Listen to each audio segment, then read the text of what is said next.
मला फक्त असं वाटतं की आपण इथे फॅमिली ऑफिस अशी जी संकल्पना वापरली आहे, तर तिथं फॅमिली या शब्दाला काय अर्थ आहे? म्हणजे तिथे फॅमिली म्हणून त्यांचं इन्कम कन्सिडर केलं जातं का इंडिव्हिज्युअल लेवलला येस. ते कन्सिडर केलं जातं? ते फॅमिली म्हणूनच होतं, कारण जितका पैशाच्या स्ट्रीम्स किंवा बिझनेस मल्टिप्लाईड असतील तेव्हा अशा कुटुंबांमध्ये प्रत्येकाच्या नावावर काही ना काहीतरी मालमत्ता किंवा गुंतवणुकी किंवा कोणत्या तरी कॅश फ्लोजमध्ये किंवा कॅश स्ट्रीम्स प्रत्येकाच्या नावावर विभागलेल्या असू शकतात.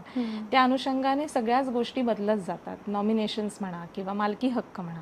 त्यामुळे फॅमिली ऑफिसमध्ये ॲज अ फॅमिली म्हणून ते कन्सिडर करून कुठेतरी एक संयुक्तिकरित्या सल्ला दिला जातो की गोईंग अहेड तुम्हाला काय करायचं आहे.